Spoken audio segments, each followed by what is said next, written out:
I be the man that blast the suckers. I be the man that run the suckers. You know you cocksuckers. I'm a man that's drinking vanilla. Crown Royal feeling real smooth. Dude, attitudes be changing left and right. I ain't talking about nothing coming off the top of the brain. I'm feeling like insane podcast. Unpredictable like mystical. We doing our thing. We bang. Easy breezy. Back in Hawaii. Loving what I got to do to make it in you like me. Steve-O, Alexandria. I don't want to mess with anybody. Look, I'm the man in the game. Yo, welcome to another episode of Unpredictable Thoughts Podcast. Your boy Trouble's in the building. Your boy AC. And your man Jones. Thank you, everyone, for listening to the last podcast. I'm going to give a shout out to everybody that supported the movement with the Keep That Same Energy t-shirts, hoodies, all of that. You can find all the merchandise on unpredictablethoughtss2.com. Now, tune in, sip slow, and we about to go. How everybody doing? Hey, before we do anything, let's raise our glasses to the newly promoted Gunnery Sergeant of the Marines. One, Gunnery Sergeant Curtis. Hey, Gunny. Congratulations, sir. Congratulations. Hey, appreciate it. Long time coming. How it feel? Good. I was about to get promoted in the parking lot of you know where, but I didn't want to be childish. So speaking of that, hey, I seen that post you did. You did that Malcolm X. I ain't want to be childish. Hey, they know who it's for. Hey, he ain't want to be petty. I mean, he was already petty on social media, though. I was. So he said there's no one better than there's no better than adversity. Every defeat, every heartbreak, every loss contains its own seed, its own lesson, how to improve your performance the next time. They believe I was done because they also thought my future was in their hands. I decided to write my own story. Bars. That was to the mafia? Yep, to the mafia. To the mafia. How you want it? When I read that one, I said, oh, I just watched the Michael Max documentary like 2 weeks ago. I was like, oh, he going guns blazing. Yep. They deserve it, that's why. Yeah, because they was being petty too. So yeah.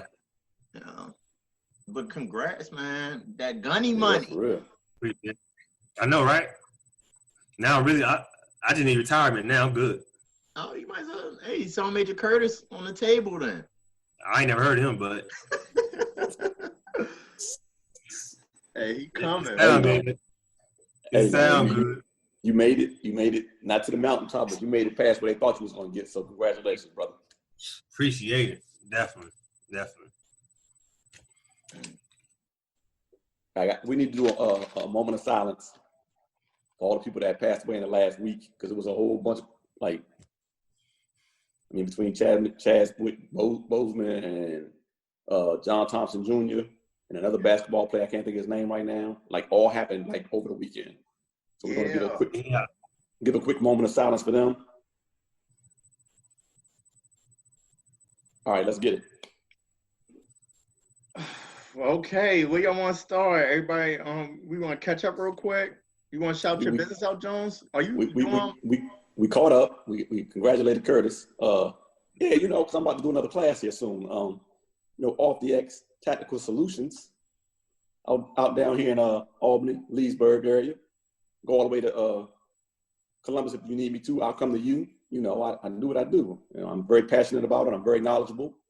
And I don't bring the know-it-all attitude to my instruction. If you know something that I don't know, we can sit down and talk about it. And if it's going to work for you, then we're going to make it work for you. So there we are. Off the X Tactical Solutions. There you go. You can take your little John Wick classes. He got you.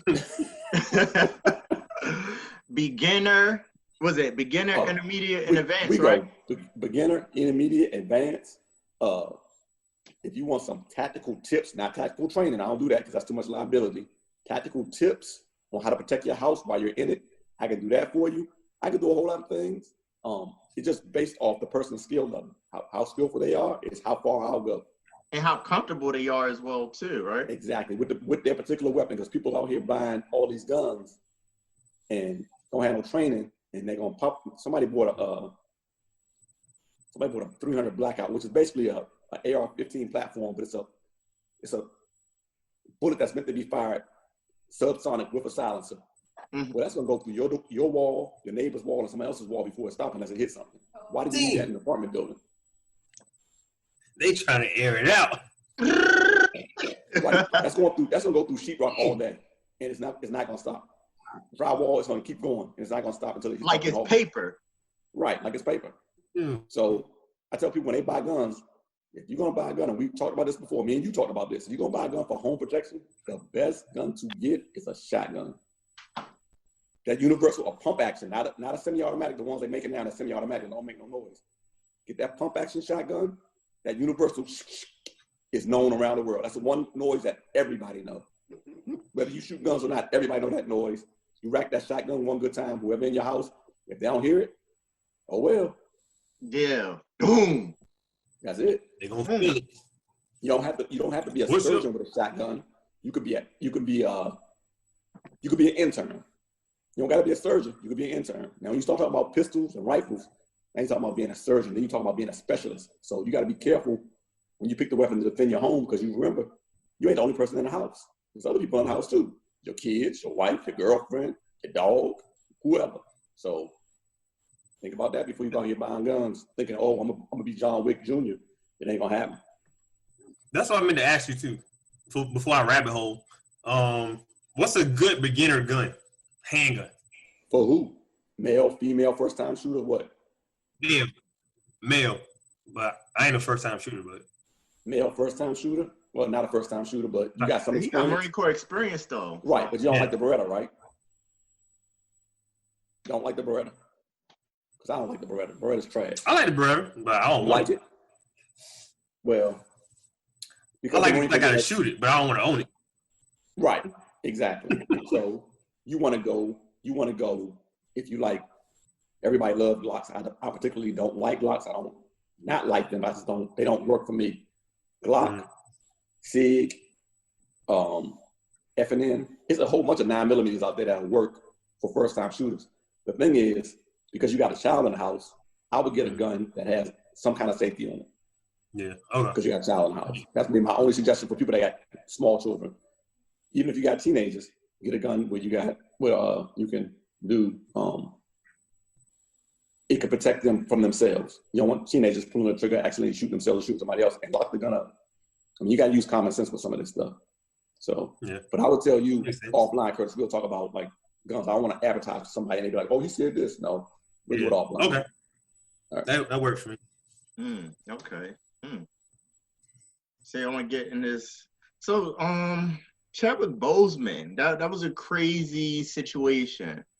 Wakanda forever. Passed away from stage 3 colon cancer. Oh, it's stage 4? Oh. Stage 4. Stage 4 colon cancer. Normally, when it comes to cancer in the stages, the highest number is the worst number, correct? Yes. Okay. The lowest number is the lightest of the cancer. It's 1, 2, 3, 4. And then I think for breast cancer, I think it goes all the way to stage 5. So the higher the number, the worse it is. Something is in reverse to where it's like the higher the number is light, and then I don't know, but yeah. I know cancer, the higher the number, the worse it is. So, but colon cancer is crazy amongst men, correct? I mean, y'all older than me, so I don't even know. Okay. How old are you, Curtis? 36.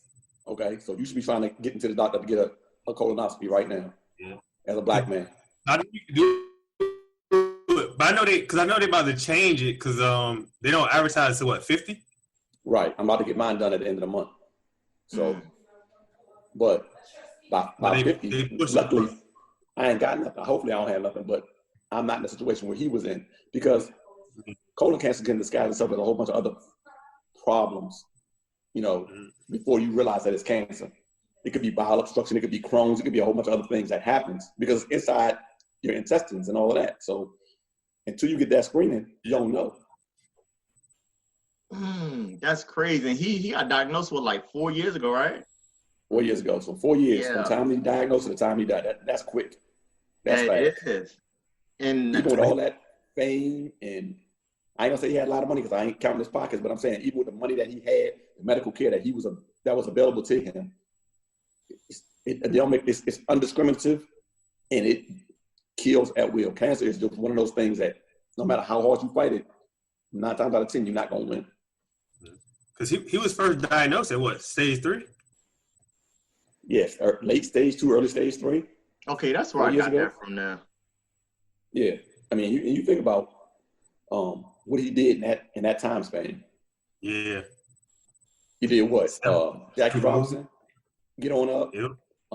Thurgood, or Marshall, yeah. or whatever it was called, Marshall. And he did both. He did Black Panther and he did The Avengers. He did 5 Bloods, 21 Right. Avengers, yeah. 21 Bridges. I think he had something like Gods of Evil and like Message from the King. Yeah. Message from the King, that was a good movie.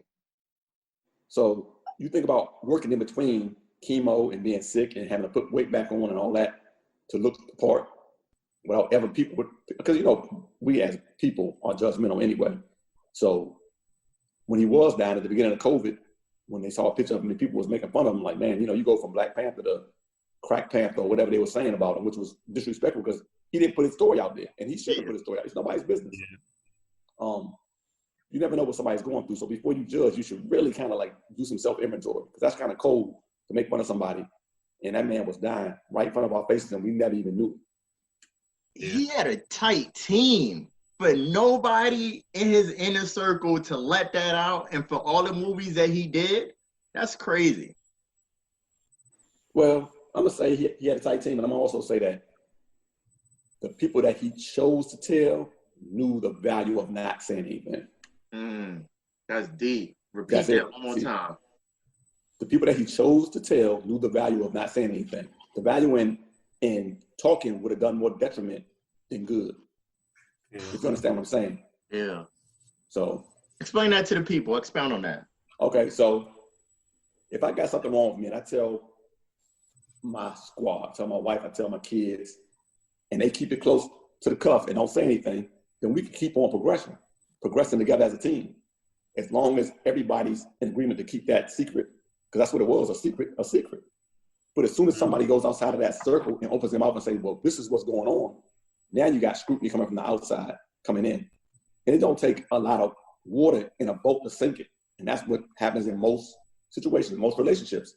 It ain't the water outside the boat that causes it to sink. It's the bullshit in terms of water that gets inside the relationship or inside the circle that causes the circle to either break up and or sink.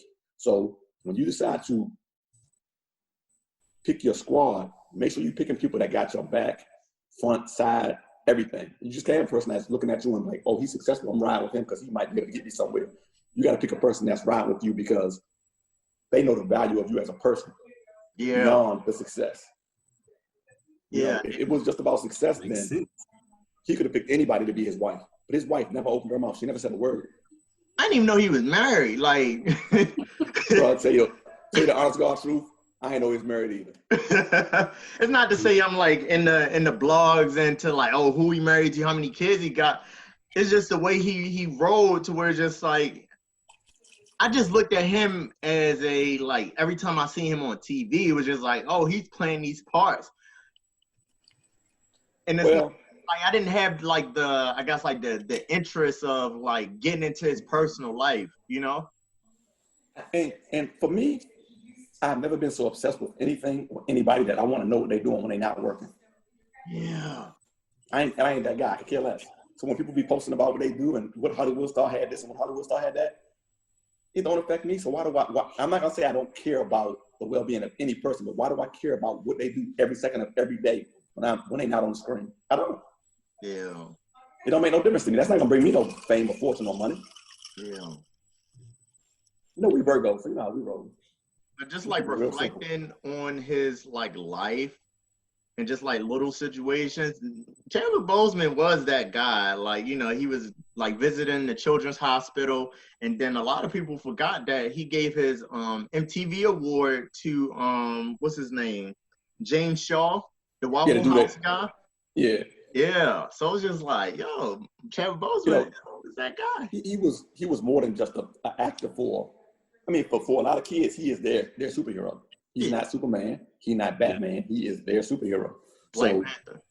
when you 10 or 12 years old, you've been watching Black Panther. When the first Black Panther movie come out, what, 2000 and what? 16, 17, something like that. It's been a minute. Yeah. It's been a minute since Black Panther came out. But you think about a kid that was 4 years 15. old or 5 years old watching that movie for the first time, and now that kid is 8 or 9, and now he's gone. That hurt some kind of bad for kids. Yeah. You got to explain that to them and say, you know, this is life. That was a movie, and in real life, this person is no longer here. So, but luckily, he got a lot of work in that short time span. That's worth rewatching. But he got influential work, yo. If you kind of think about it, like a lot of his movies, his key movies are like key. So Jackie Robinson. We know Jackie Robinson was what? The first African-American baseball player in the MLB. Who else? Marshall. Marshall. Thurgood Marshall. He won what, like 27 out of 30? It was something. Like, he won like a lot of cases when the Supreme Court. Like, I don't know the number count, but it was just like a high count, right? But the thing more than that, though, was Brown versus the Board of Education. That's what really pushed him into the limelight. So when he won that case, that's what made him, Thurgood Marshall, as a man, made him noteworthy. And to be an actor and get picked to play a role that's so pivotal in history says what kind of trust the director, the people that was funding the movie, and everybody else had in Chadwick to play that role, because it's not an easy role to play. It's hard to play somebody that was really, really famous in history, because people are going to look at you and go, you messed that up. Yeah. You know, so. So Chadwick Boseman, he passed away August 28th, right? Yeah. And so I was doing a little research. I went down the rabbit hole with this one, so bear with me. So he passed away August 28th. So that marked the 240th day on the calendar, right? Oh God. 240 days, right? But if you subtract 100 days from that, that leave you what? 100 take 100 from 240. It was 140, but. So if look. So August 28th is the 240th day on the calendar, right? Okay. Mm-hmm. All right, bam. Subtract 100 days from that. That leaves you at April 15th, 2020, right? Okay. April 15th is Jackie Robinson Day. Boom. Exactly. Curtis, the way you.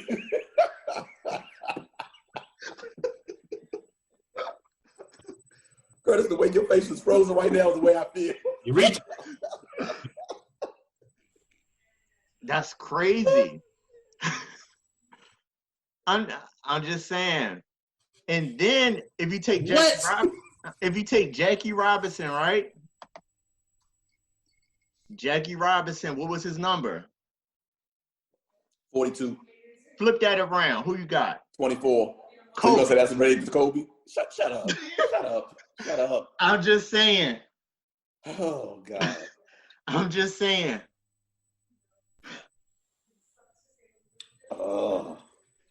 Three legends connected like that. Three legends connected. Wow. I guess, I mean, if you got enough time to sit around and think about stuff like that, it makes sense. So, I mean, hey, do what you do. I mean, I'm not gonna knock it. That's three legends connected. But nah, my condolences go out to him, his family, his inner circle. Colon cancer isn't nothing. No cancer in the world is nothing to play with at the end of the day. So black men.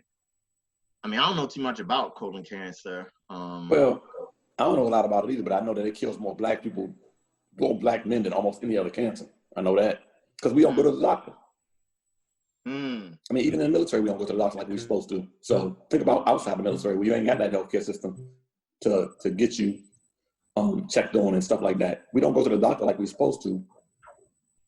And by the time you go, it's already in maybe stage 1, stage 2, and it's expensive to fight. I mean, there is no money in the cure in this country. We talked about this on our medical podcast a while back. If they cured the stuff that they know they can cure right now, health insurance will go broke, pharmaceuticals will go broke. There's no money in the cure. The money is in the disease.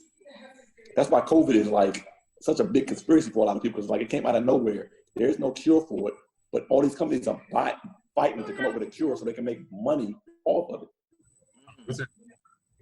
It's like a flu vaccine. The flu vaccine don't even work, and people still take it. Yeah, no, they like the strongest strain next year. Right. So you set yourself up for failure by taking a vaccine. You still get the flu. So what was the point? Yeah.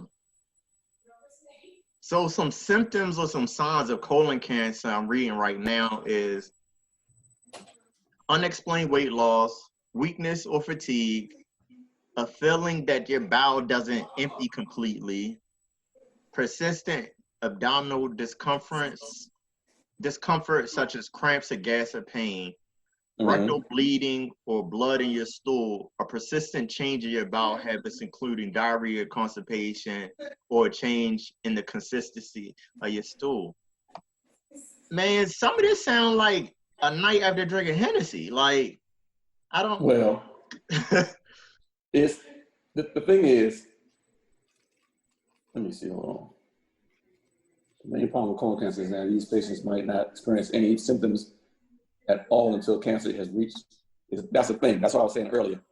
The main problem with it is you don't really have any symptoms until it's already in its late stages because it's in your colon. It's inside your body.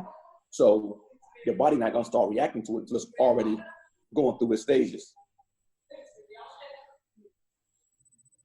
Also experience symptoms that are not as alarming.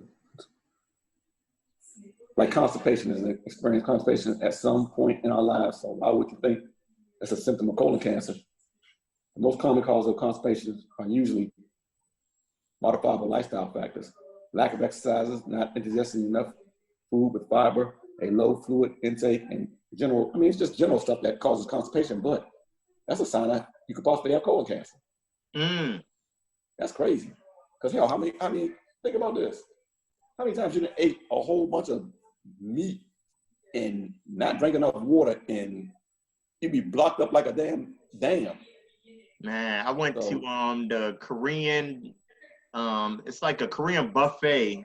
This be pre-COVID, of course, but like you get to cook the food in front of you or whatnot. Right. So they bring out the meats or whatnot, and you get to cook it in front of you. And like the only thing I was having was like all meat and rice. Man, I was stuffed for like 2 days. Gotta drink some water, bro. Yeah. I just felt like my stomach, like meat just sitting in your stomach, like, you know? Yeah. Like all that beef, pork, and chicken.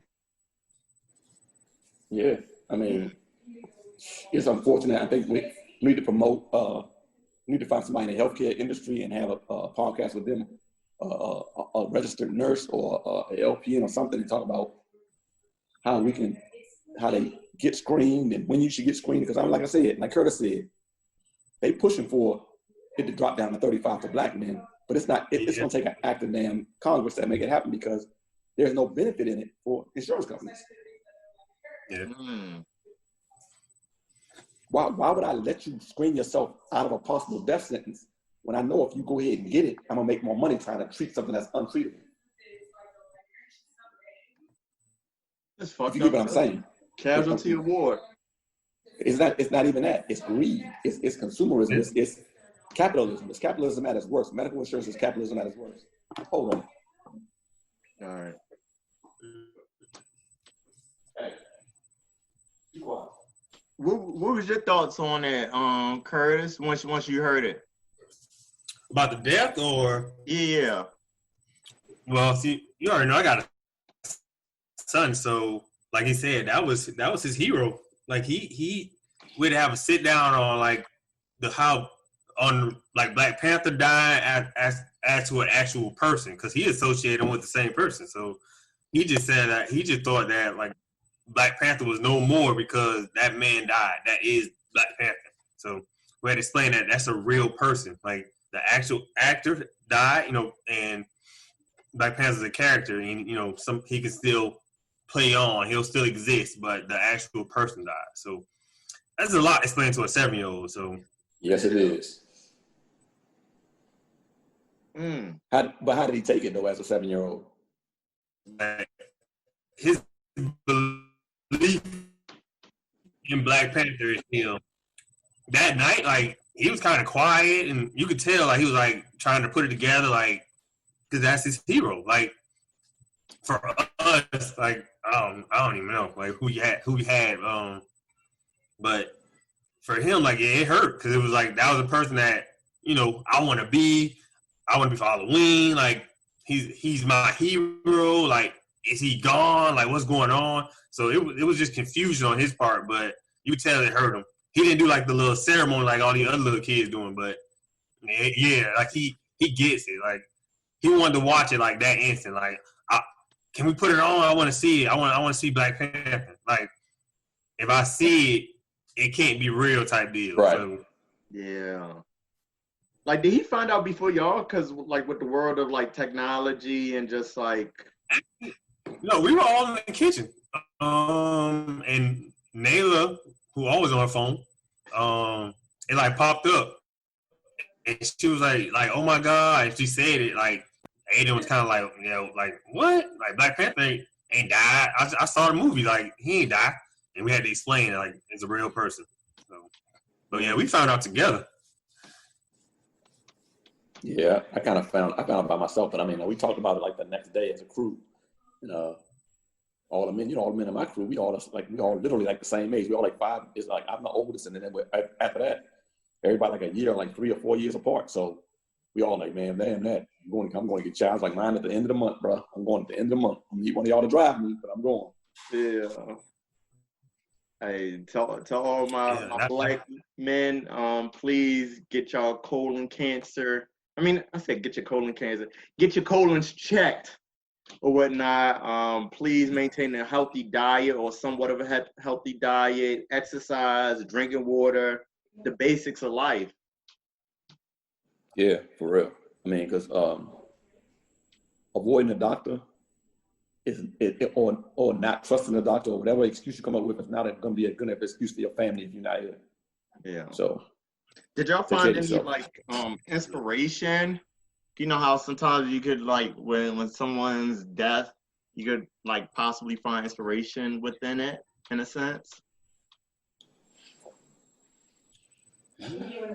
I just had a talk with the Marines, like the males mostly, but just like we talked about earlier, just like getting yourself checked, like because mostly with the Marines, like we do that PHA and we feel like we healthy.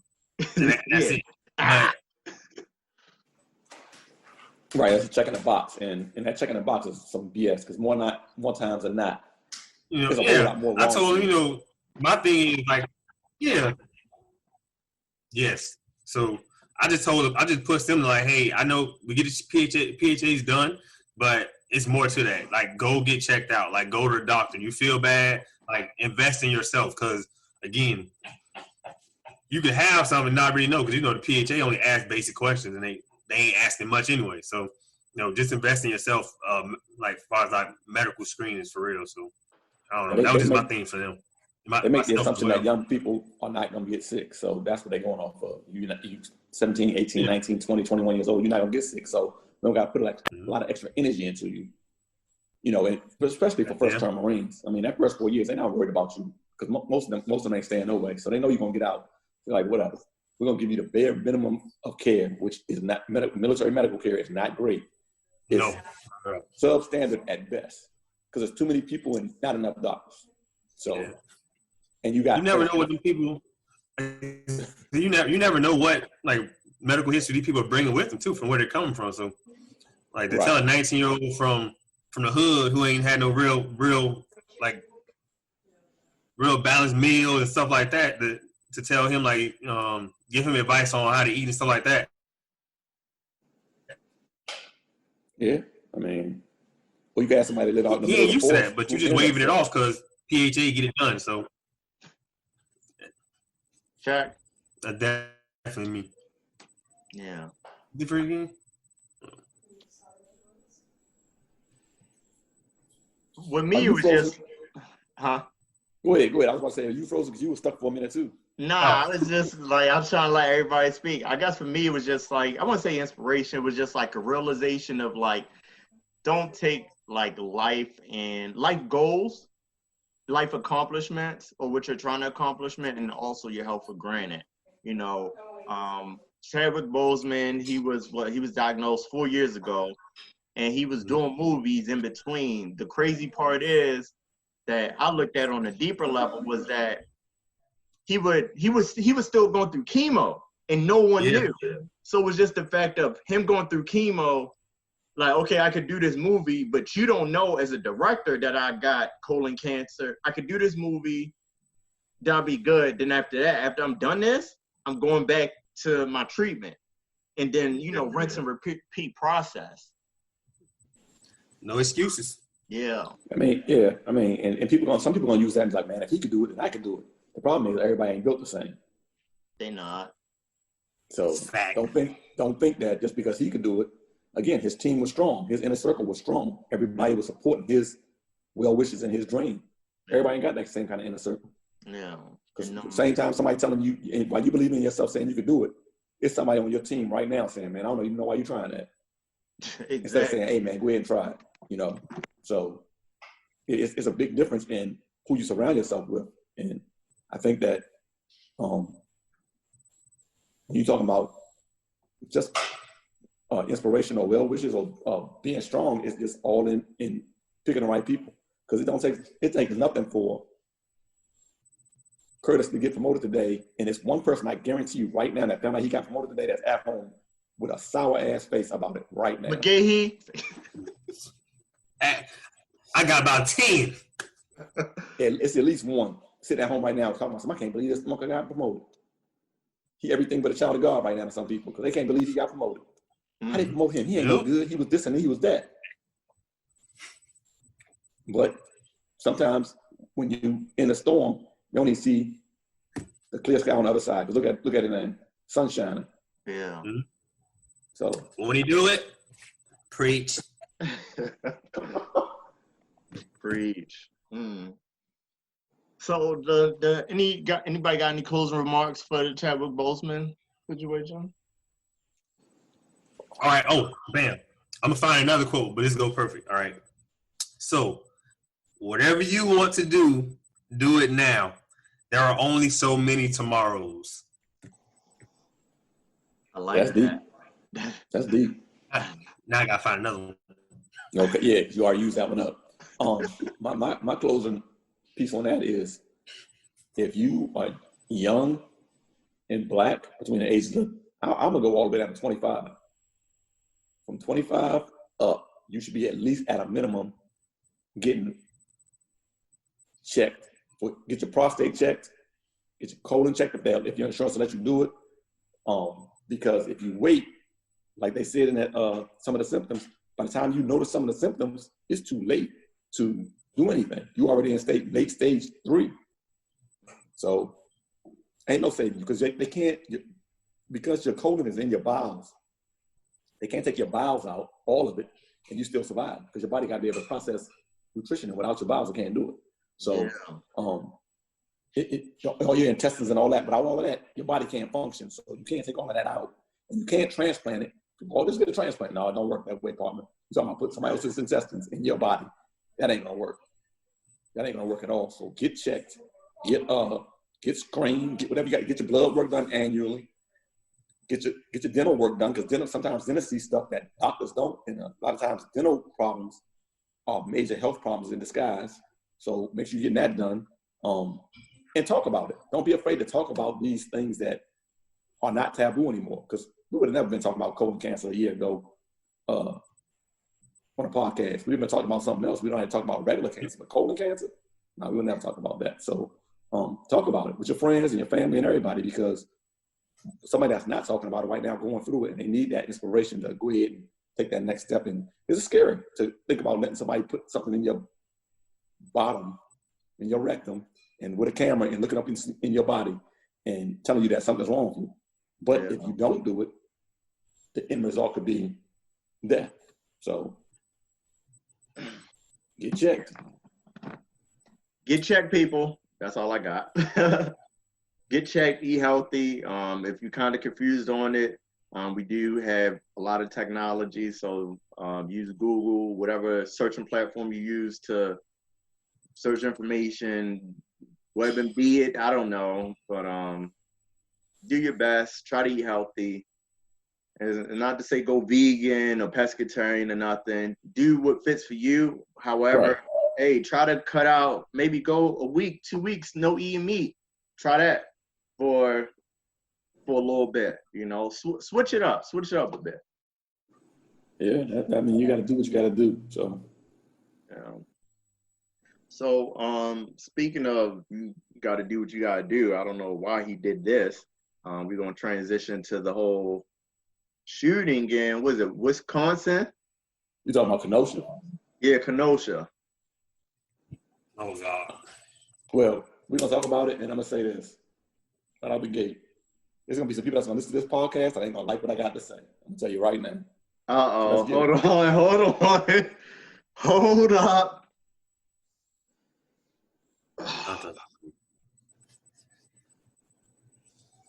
What you mean by that? If you let's go back to the what we know about the shooting.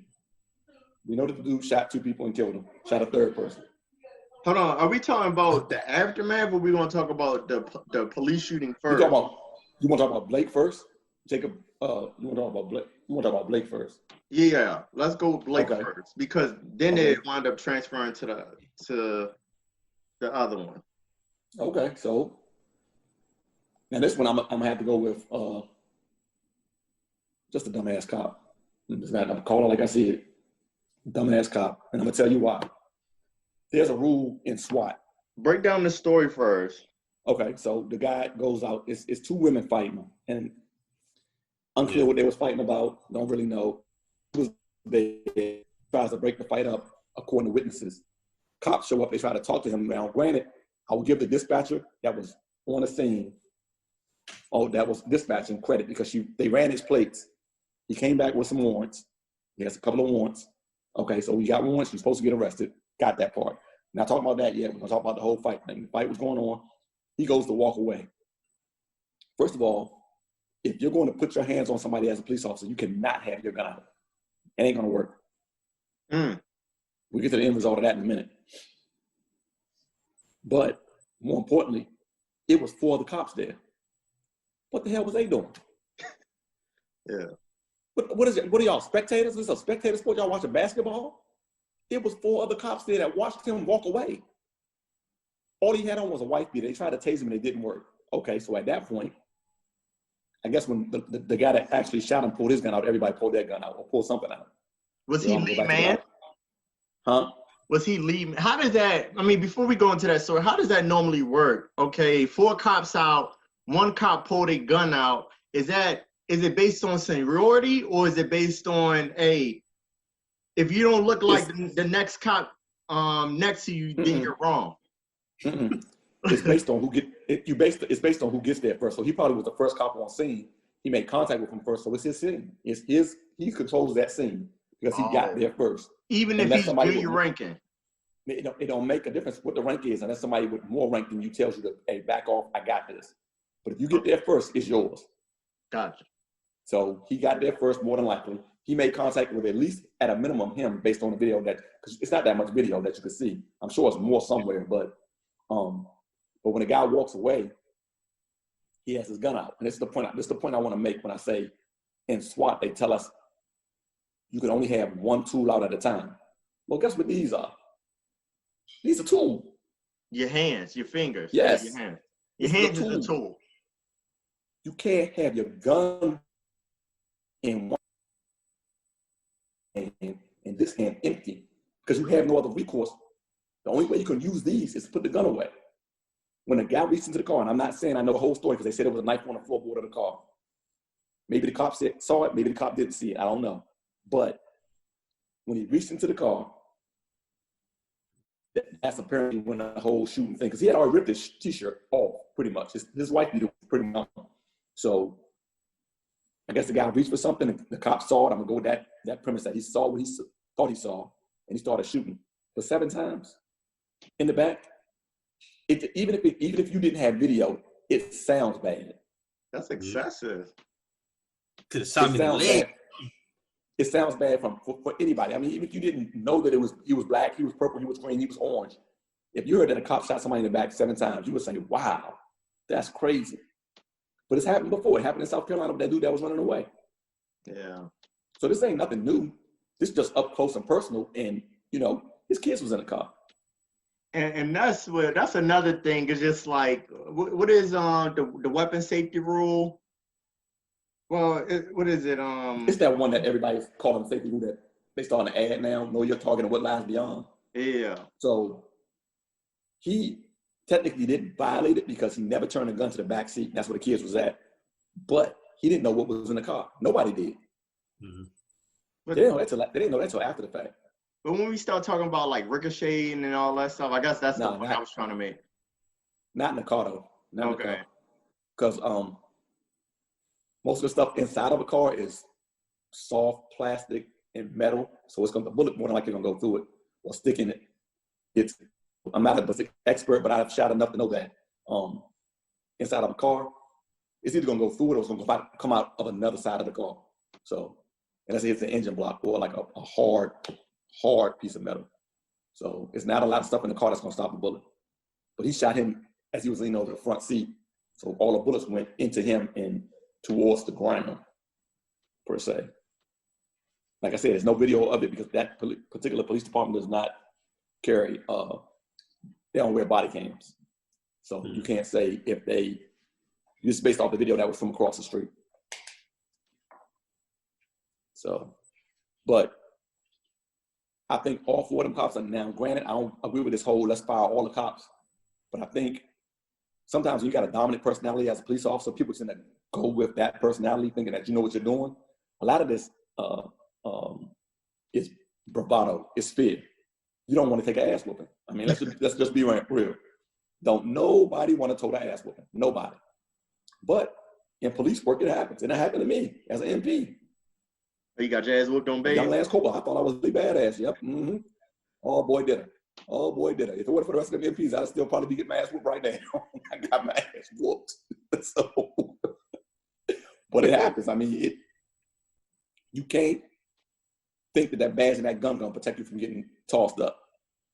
Oh, that's why use that gun. You cannot use that gun as your first resort to solve a problem. The taser didn't work. Okay, it's for y'all. More importantly, they should have never let him get back in the car. Let's just be honest. They should have never let him get back in the car. They should have stopped him at the front of the car and dealt with it right there. Letting him open the door is a no-no. Yeah. Because at that point now, you got to do something because he's already at the advantage. He could have drove off. He could have pulled out a knife, a gun, whatever. It could all went sideways. It went sideways. And luckily, thank the Lord, this guy did not die. Apparently, he might be paralyzed, but it's just one of those things where we're not going to talk about the sensitivity of it or the insensitivity, lack of sensitivity in it. We're going to talk about the lack of training. And I'm not going to say these police officers weren't trained, but I'm going to say that particular police officer was not trained enough to deal with that situation. Fuck no, he was, I did research on him. It's a couple things I wanted to point out about him. He had 7 years of experience, which is kind of, I guess, compared to other police officers, he's probably still a little teenage pup in the police force. However, he was a bicycle cop at the University of Wisconsin. Like, he was a bicycle cop. He got hired. For how long? He got hired. He got hired in 2013. And then 2017, he was bike patrol, and they said from 2000, like I guess before before that, from 2009 to 2013, he was a campus police department before he actually became like a Wisconsin cop, from my understanding. So he has, so majority of his experience is on the campus, which is probably like real low level, not your regular street day-to-day type of crime. Yeah. I mean, yeah, you're not dealing with regular day-to-day stuff, but you still go to the same police academy. Most states require that their university police go to the same police academy as their city and state police. Yeah, but you wind up losing that training. It's just like that edge. Going to boot camp, active duty, then okay, yeah, I'm reserved, and I don't get used until like 6 years later. Like, you gonna forget some stuff. Even reserves now forget stuff. Right. I feel like it didn't have to be a shooting. It could have been, they could have tackled that guy. Tell you the honest to God truth. He didn't have a weapon. They said the weapon was in the floorboard of the car. He didn't have it in his hand based on the video I saw. I didn't see it. Now, had he had a weapon in his hand when he was walking, they'd have been justified all day in shooting. But they didn't shoot. He didn't shoot him until he got into the car. But how does the knife justify shooting, Jones, when it's 4 cops? We talked about this before, to where you ever heard this saying? Like escalation of force of like outnumbering people is one person. Okay, I'm gonna bring 2 people. You know what I'm saying? Okay, we talked about that last podcast, but let me tell you this: you ever heard the saying, "Don't bring a knife to a gunfight"? Yeah. You don't bring a knife to a gunfight. You do not bring. If you bring a knife, I'm bringing a gun.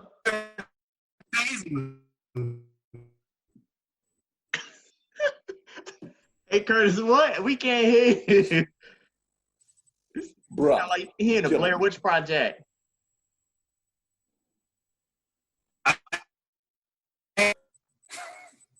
I'm gonna take some of that gunny money and get some better internet. That's all. It's a wrap. Hey, disconnect your internet from your phone. Get off your Wi-Fi on your phone. Let's see if that helps. I am on phone. Oh. I was about to Zoom on my phone. Oh, you could do that. Yeah, you can do that. It's probably better connection than the damn Wi-Fi. What would you say, Curtis? Though I think Curtis is trying to make a point. Oh, I'm trying to Zoom now. What was I saying? This shit can't be a trend though. Like the damn training. Every time we have it back to training, like that makes no sense. Right? Like we beating a dead horse. Like every killing, like it's like they could have done it. They just refuse to do it. Like it's like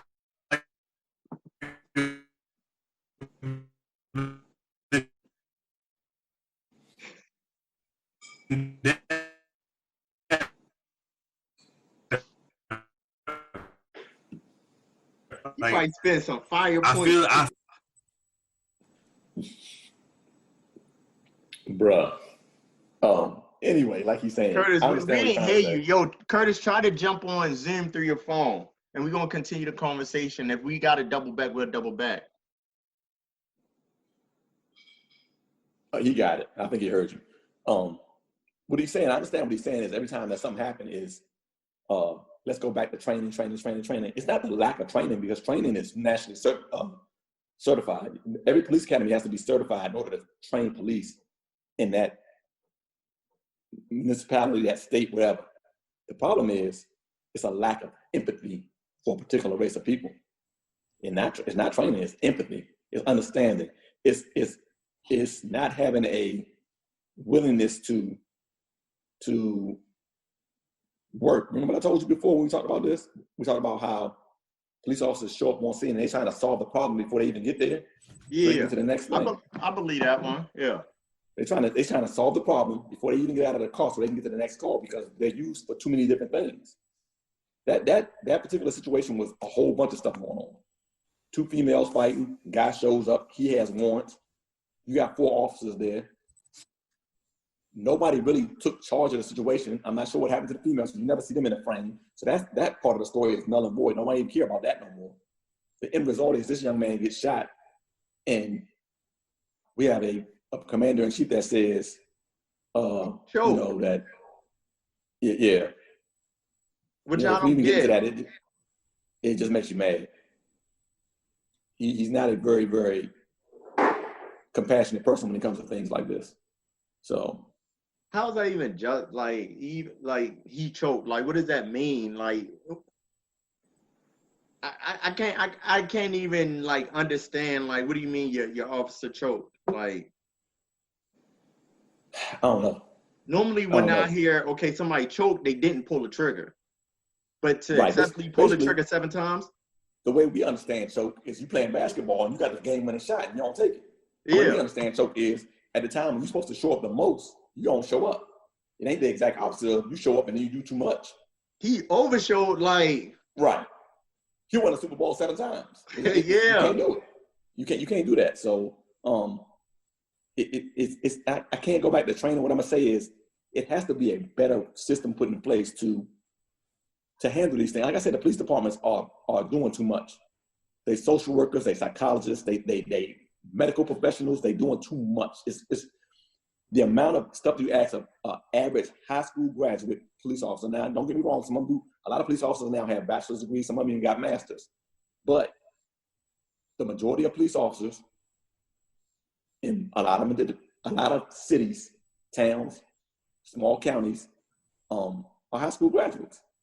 They make the requirement. They've never been in trouble. They pass the academy, and you give them a badge and a gun at 21 and say, go out there and enforce the law. And whatever prejudice they grew up with, whatever misunderstandings they grew up with, whatever they have growing up with in their household, they carry with them to police work. So if they were told their whole life that Black people aren't worth the extra energy, then they're going to carry that into police work. If they were told their whole life that you shoot first and ask questions last, they're going to carry that into police work. Now, are they always going to get away with that? Not at all. But here recently, it seems like everybody that has been shot by the police, I think it's like 1 or 2 cops have been convicted in like the last 10 or 12 police shootings, which is crazy. Because that thing called qualified immunity. You're doing your job. I was scared for my safety, and this is the end result. 7 times. I don't know about that one. Yeah. And then you choked. Like at this point, it's just like, okay, now what? They're on administration leave, right? Yeah, it's paid leave. Yeah. Yeah, paid. Which I don't agree with. I feel as though right now, because it's getting so crazy and with technology, when your shooting becomes so blatant and disrespectful at this point, I feel as though, and especially when you cause a riot and chaos within my community, it's like mayor, police chief, governor, however, I'm like, I gotta let you off the force until we get this stuff situated. But you can't do that though. You can't do that. No, you can't? No. Oh, okay. Because the thing is, you're gonna hate this word when I say it, but everybody's entitled to due process. You're gonna say, well, he wasn't entitled to due process. He got shot in the back 7 times. You're absolutely right. Low enough. Most people that get shot by the police don't get due process. They get dead.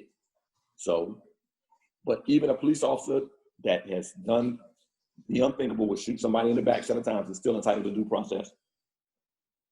See, that's the sucky part, because I was like, if your action wound up causing like riots and like damage to my city, my community, as mayor, governor, XYZ, I'm like, look, you're off the police force until investigation over.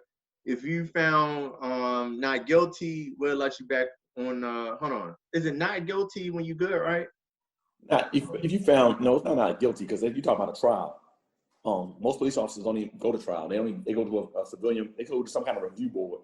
The review board says, yes, they did. Most police departments have policies in place that will say what they did was either right, wrong, or they could have done it differently.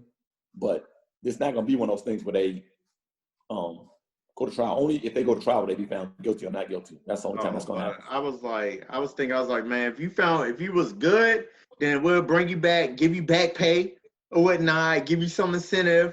But like, if you did some like totally like some neck shit, then it's just like, nah, you ain't coming back. Like, it is what it is. Like, but I mean, I get you. However, it's just like you stated earlier, it's 4 cops. Y'all can't surround him prior to him going to the car? Like I said, without drawing your weapons. And that's why I said 2 podcasts ago, I said, hey, can they increase hand-to-hand combat? 4 people against 1 guy. He ain't Kimbo Slice. Like, he ain't Tyson. Like, somebody gonna have to take a hit. After that, then it's just like, okay, he hit him. Oh, I can, hit him with the billy stick or something.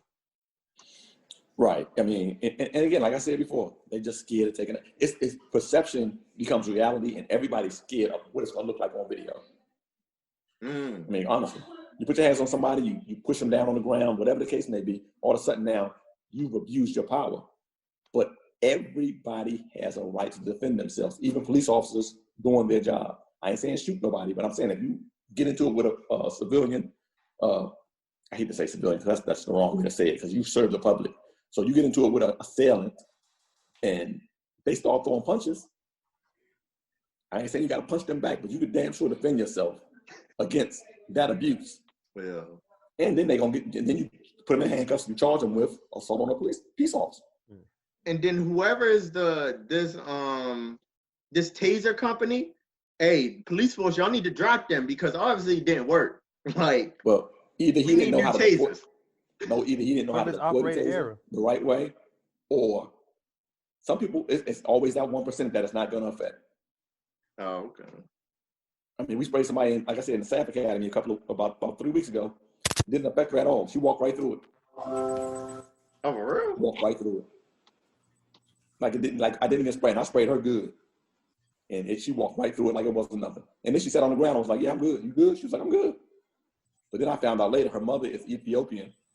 Her father is something else. So eat a lot of spicy food. So it's not gonna have the same effect on her because her body has built an immunity to the spice. So, and that's all pepper spray is. It ain't nothing but a pepper. It's spicy, a hot pepper. Oh yeah. Damn. Curtis, what was you saying earlier before you went out? Oh, I'm just tired of this training, man. That's like the number one excuse we got now. Like they're not being they only got this much of training. They only been reinforced for so long. It's like, well, we got to do better than like if the excuse is gonna always be that they're not trained, then we gotta up the ante on them hitting the street. Like if you ain't been trained for a certain period of time, you just stay behind the goddamn desk. You just don't. You can't come out and play. Like it's getting ridiculous. Yeah, I mean, I was also just looking at in the aspect of like his transition with the environment, because like I stated earlier, you the campus police on Wisconsin University versus like out in these streets. That's totally 2 different fields or whatnot. So I'm like, okay, what was the transition process of like him going on campus? Then it's like, okay, we need you out in these streets to take some calls, but we're gonna put like somebody with you. You know what I'm saying? It probably was exactly that. Like Monday he was on campus and Tuesday he was on the streets. But it's just like, yo, you need somebody. Like, yes, you have 7 years experience. However, your 7 years experience don't equate to 7 years within the streets. It ain't necessarily like real. It's real life, but it ain't like real incident experience. Like you've been like this. We talked about this before. It's not the experience that matters. It's where you gain the experience that matters.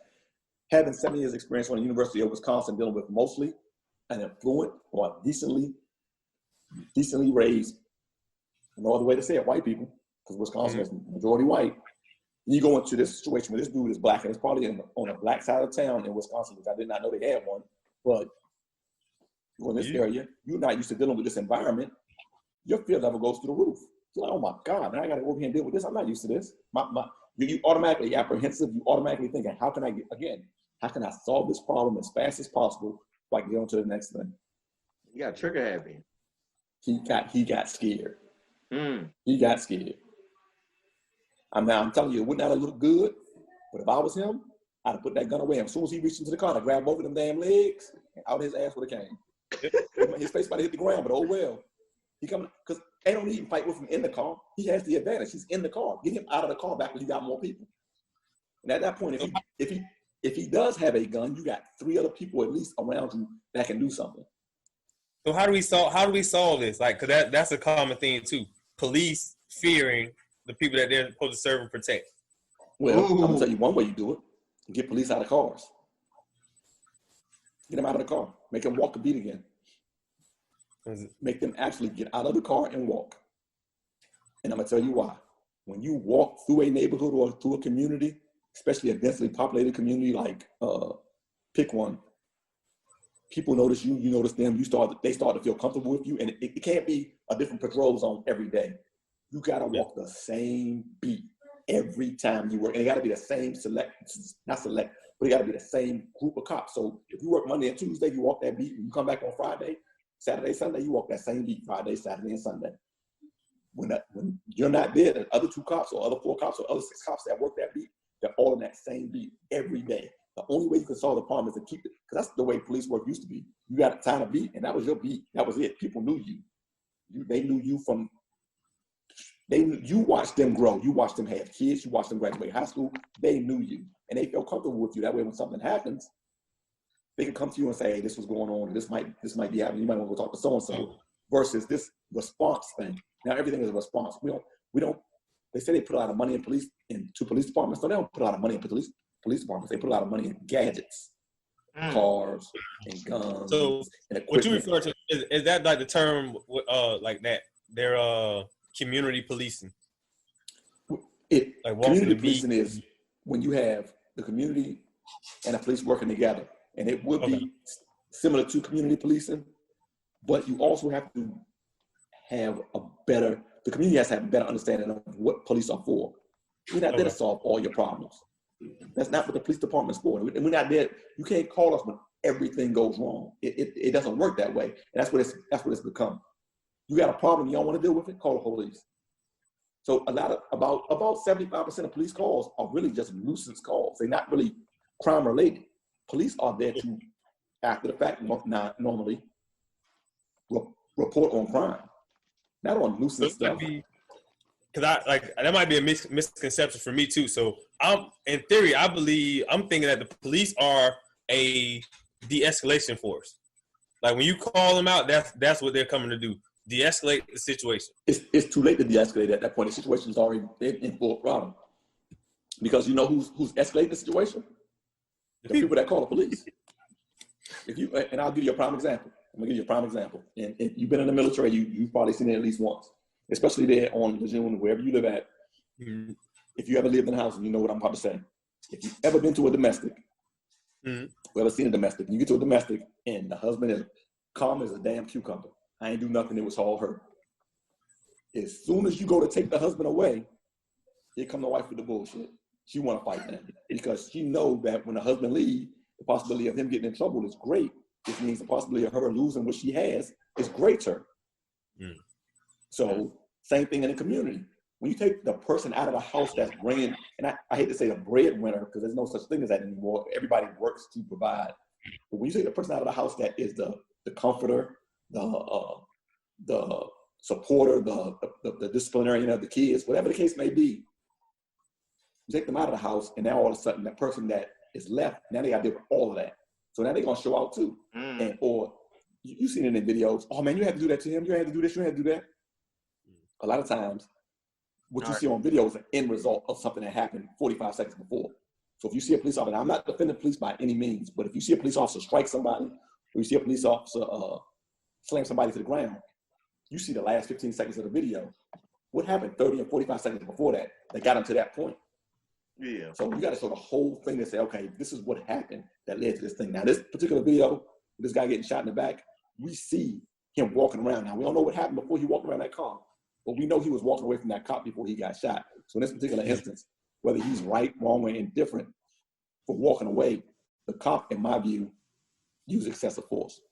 He had to shoot him 7 times. Yeah. But to even back it up, the police were called on the aspect of 2 women fighting, correct? Right. So how the hell did, he would from the streets is talking, he was breaking it up. Right. So why is the engagement of the police officer on him and not on, I'm a police officer. I seen that, Curtis. I'm a police officer. Well, what color is that? The whole neighborhood black. But he's a black male. He's a I'm black pretty man. sure it's more black males in that They neighborhood. wasn't worried about the two females fighting. That wasn't their concern. They was But is concerned it about the dispatch? one black dude. Isn't that why the police were called? Because I'm a dispatcher, and I stated as a dispatcher, 2 women are fighting. Well, I'm gonna go and look for a male.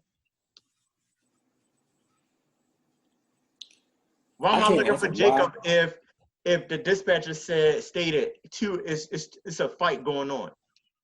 I can't answer why they would just focus on him. But what I will say is this: when How do you even know to run his tags? Like, I'm very confused on this situation now. I think because the way his car was parked, I think where his car was parked out in the street, I think that's what caused him to run his tags. You're not even supposed to be worried about. You're supposed to be worried about the fight, like. But was not he a parking violation. Listen to me. I know I know what you're saying. And had they again, we talked about this before. When you get a call for service, the first thing you got to do before you answer the radio when they call your number, or whatever their call sign is take a breath. Then respond.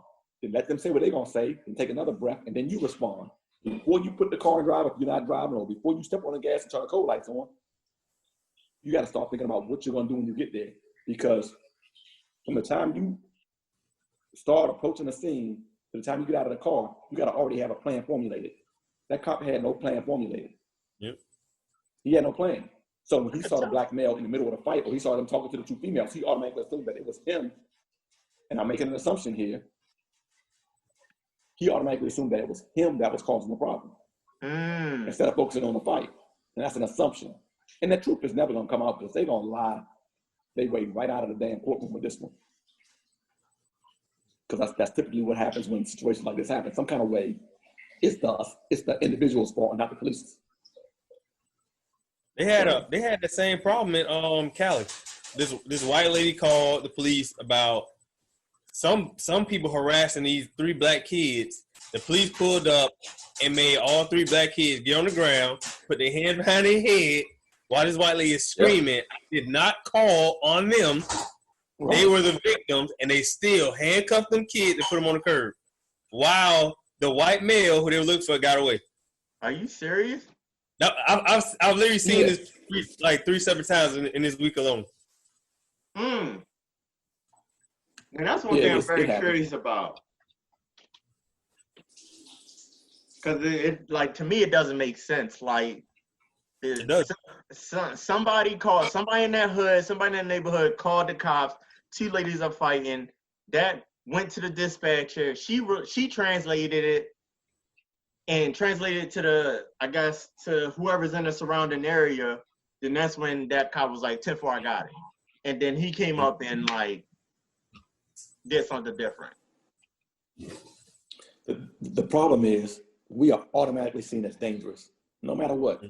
No matter what. As a black man. We could be affluent and have doctor's degrees, be lawyers, be the general manager of the Toronto Raptors. And the police automatically see us as dangerous. Yeah. Automatically. It's not that we don't rightfully deserve that reputation in some instances, but it's not every single black person. It's like it's not every single cop. But at some point, somebody has to stand up and say, you know what, enough is a damn enough. Yeah. Enough is enough. You got to do your job the way you were trained to do it and not just assume because that person is black that he is the assailant. Yeah. So, I mean, I'm very curious on how this will play out. I know how it's going to play out. What? I know exactly how it's going to play out. I was in fear for my life. He reached in the car. There was a knife in the car, blah, blah, blah, blah, blah. He's going to be back at work. And he might even get fired for that particular police department, but he'll get hired by another one. So, within that same county or different county? It'll probably be a different county or a different state or something. But because technically, a lot of police officers see that as a good shoot because it was a knife in the car.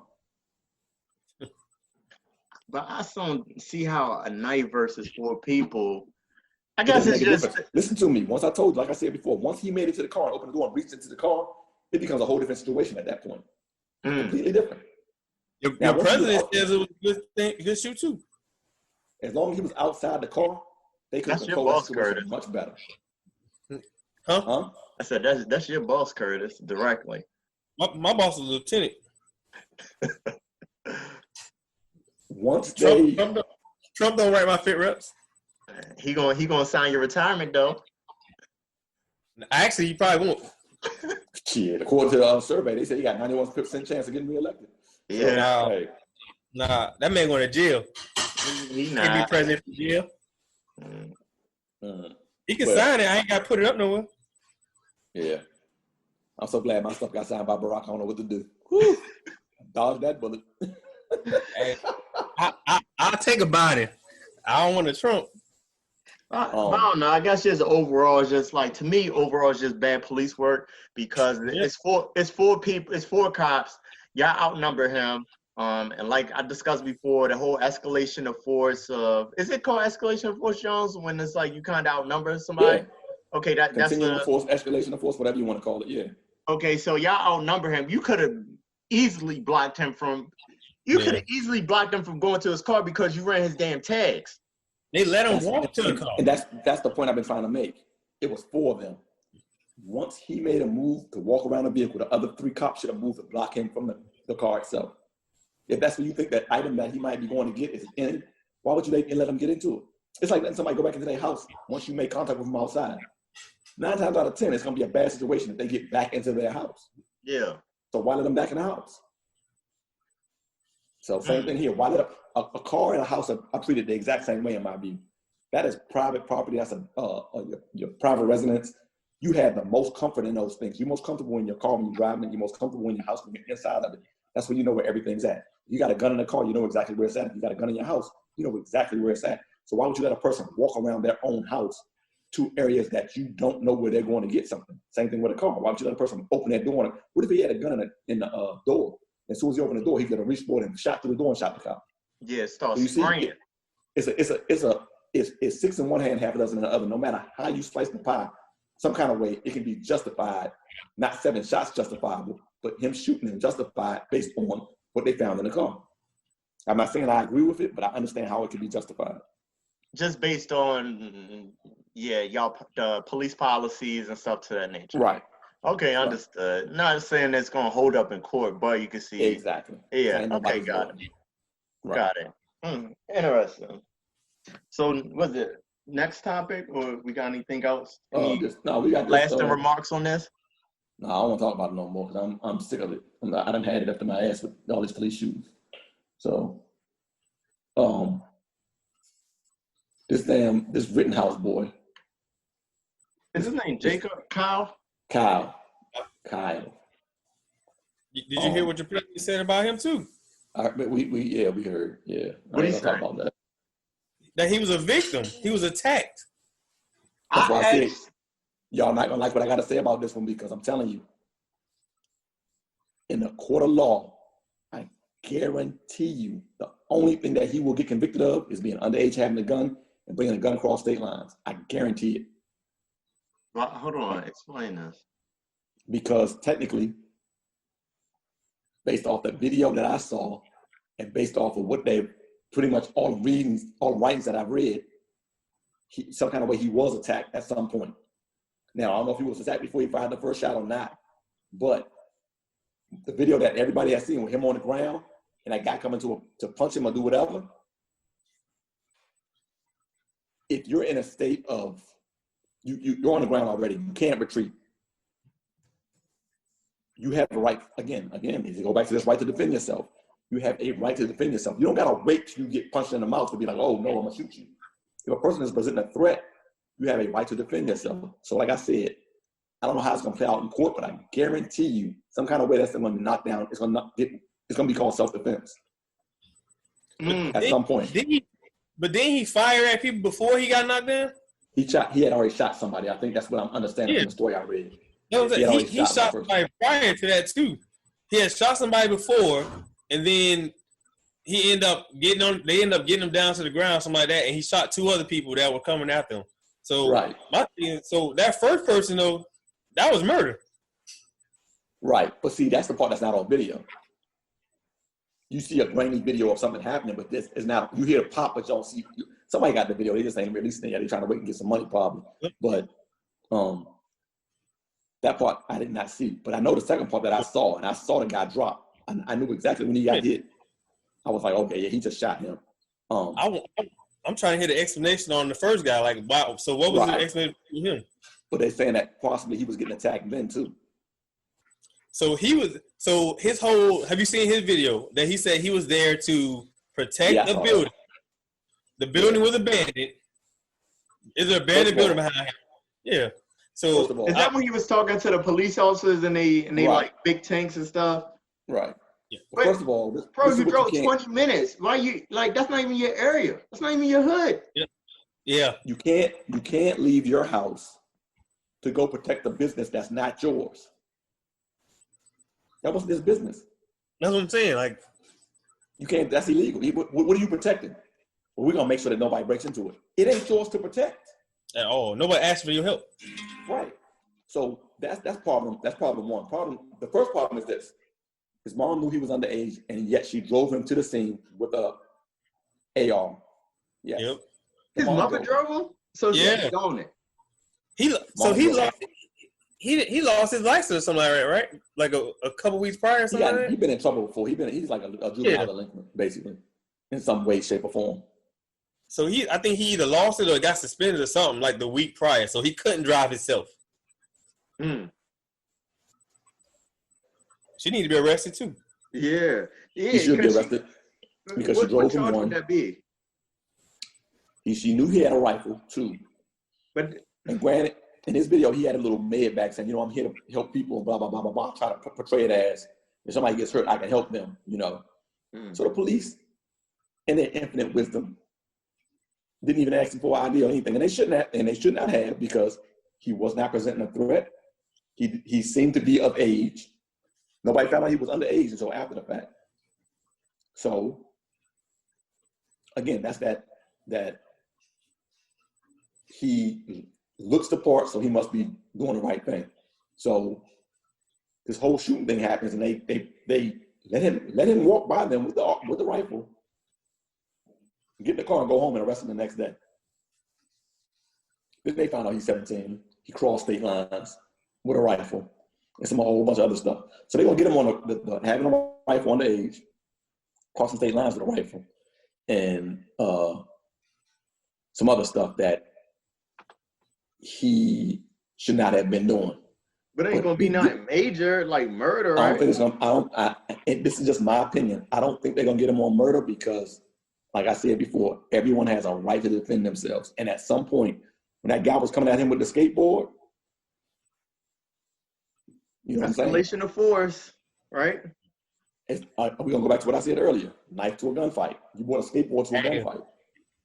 Well, we know somebody gonna get Kyle in jail, so justice will be served. I mean, something's gonna happen. We just don't know what. The problem is this, and a lot of people keep saying this, man. If you don't get convicted, if this don't happen, if that don't happen, man, city's gonna burn.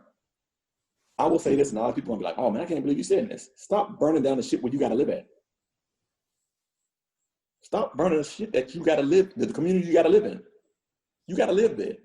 You burning the damn drugstore down. Hey, matter of fact, Chris, let me ask you. Remember that CVS they burned in Baltimore? Yeah. Did they ever rebuild it? I don't think so. Exactly. Yeah. That's my point. But we gotta separate. Sometimes it's protesters versus people that's just taking advantage of the situation. People that's really fighting for BLM, people that's really fighting the cause. They're not the ones that's doing it. It's the people like, yeah, I'm BLM, but I'm gonna go do this. They're just taking advantage of the situation. Because they want to give Black Lives Matter a bad name. They want to get at Antifa, whatever it is. Everybody's trying to get their piece of the pie to say, look at us, look at us, look at us. Yeah. The thing is, it's a way to beat the system without beating up the system. Yeah. First off, and I know the words about to come out of my mouth, and I'm about to kick myself in the ass. Once we educate ourselves on how the system works, we got to become part of the system. I mean, nothing wrong with that. That's true for anything in life, though. We gotta figure out how we can better move in the system versus trying to buck it all the time. Because and I'm gonna use the NBA as an example. Wearing jerseys with Black Lives Matters on it, not one more, whatever you got on the back of your jersey, that means nothing. Because guess what they still doing? They still playing a damn game. Yep. That ain't changing shit. I mean, So- but don't you think that they're using that platform to spread awareness to maybe their white snobby friends that have no idea what the hell's going on? Everybody knows what's going on. Hey man, if you was born between 1950 and now, you know what the hell's going on in this country. If you was born before this, you know what's going on in this country. This has been going on since before slavery ended. So Yeah, how can you not know what's going on? understood. Now, I'm not gonna make it a slavery thing, but let's think about this. If the Civil Rights Act was passed and it says that all civil rights are given to African Americans, Hispanics, blah, blah, blah, whoever gets them, why then do we need the Voters' Right Act? Why do we have to have a Voters' Right Act that says we can still vote? If the Civil Rights Act said we get all those rights, why are we still asking for the right to vote in 2020?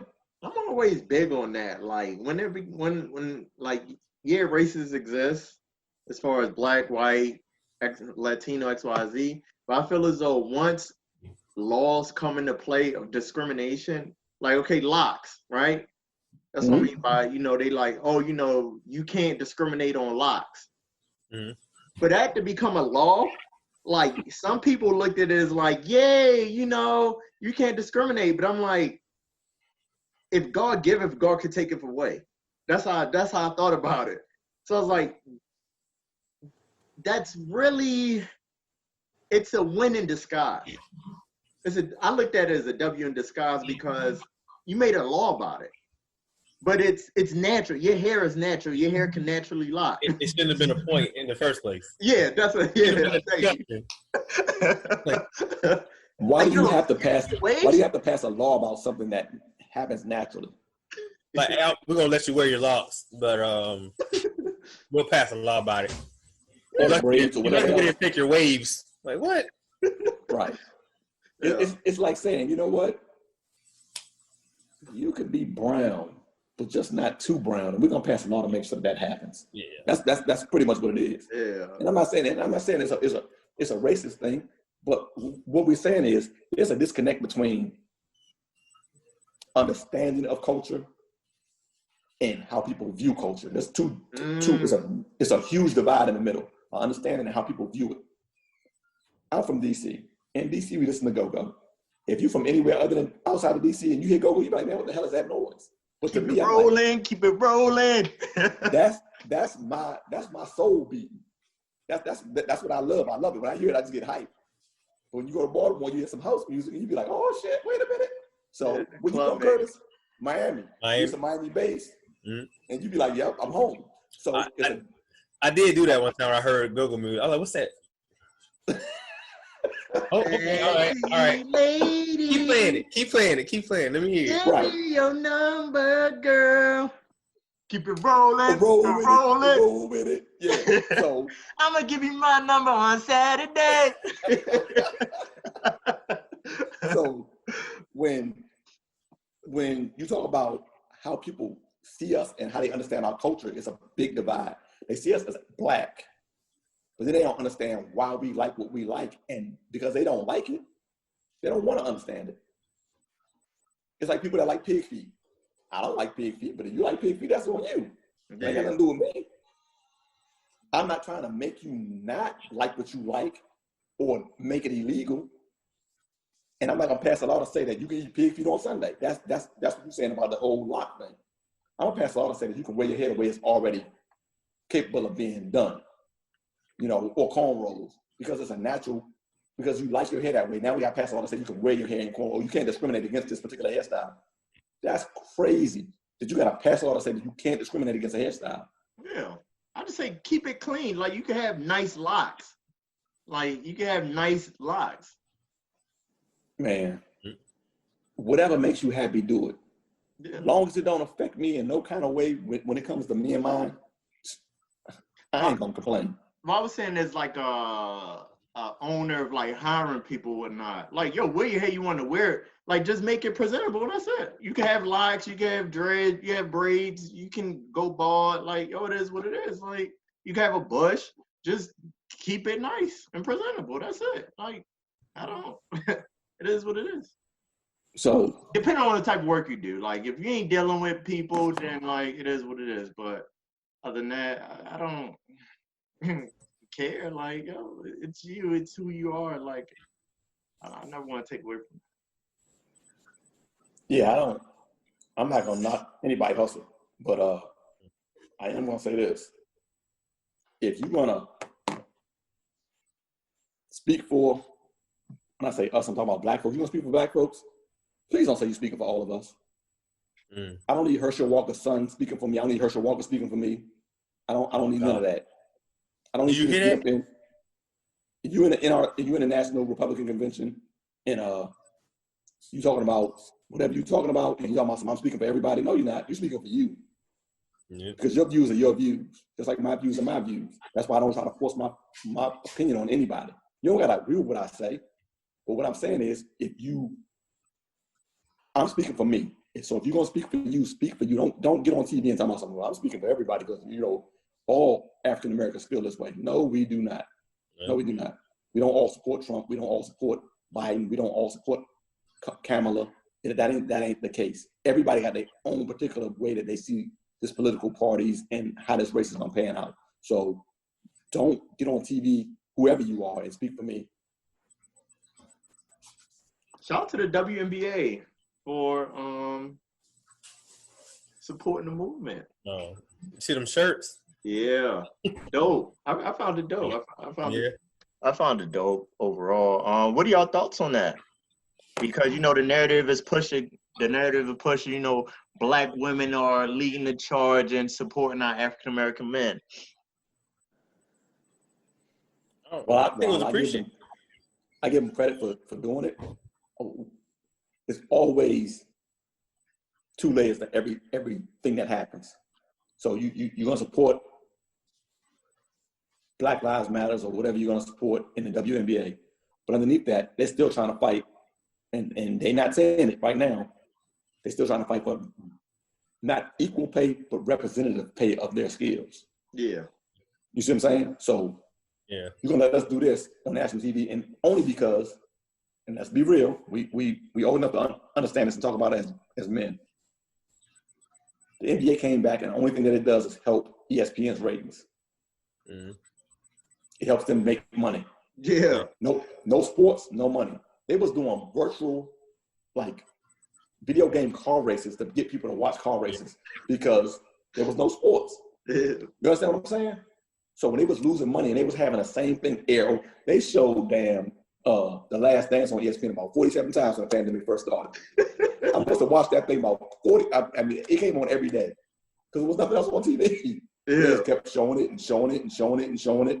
They showed the edited version, and at night they would show the unedited version. So it's like, good God, when you scared of losing your base, you got to give them what they want. And there's some kind of way, some backdoor deals was made, and we're gonna bring the NBA back. They stopped basketball for one night to say, you know what, we're gonna stop because we're gonna protest because this young man got shot and we don't agree with it, and we gotta have a unified voice. But the first thing I said was, all them players in the contract, right? All them signed the contract. Contract says you will play basketball for this particular NBA, the NBA, and a team in the NBA or the WNBA, right? So you can have your one night of protest, but I guarantee you we're gonna get that back from you some other kind of way. And that's why they what's the name too though. That's why they it was so last minute that the Milwaukee wasn't gonna play because the players that they some of them came out and said that if we would have talked to higher about this, like asking not to play, it would have been a problem. So they decided to wait till the last minute and refuse to play. So that it really wasn't nothing they could do. Like right, it definitely would have been a problem because you're under contract. Yeah, like it's like being in the Marine Corps and you decided you ain't gonna go to work for 30 days. Mm-hmm. Oh, I ain't going. It ain't gonna work. You good? Well for you. So right, pretty much they had to show face. Like wait till because the other team was on the court, so Milwaukee decided but right at the game start that they wasn't coming out. So now that leaves your hire to pretty much be like, hey, we don't want to support them, or we're gonna make them play. If we make them play, we look bad. So Right.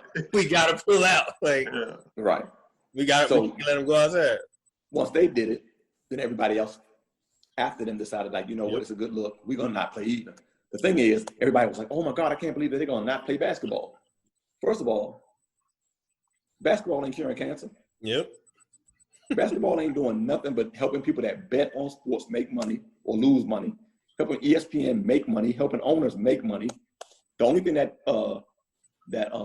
I heard recently that even makes me want to give them a little standing ovation for like 13 seconds is they're gonna open up the arenas to let people vote in November. Yeah, That's so. I heard That's a strong move, but never get it twisted.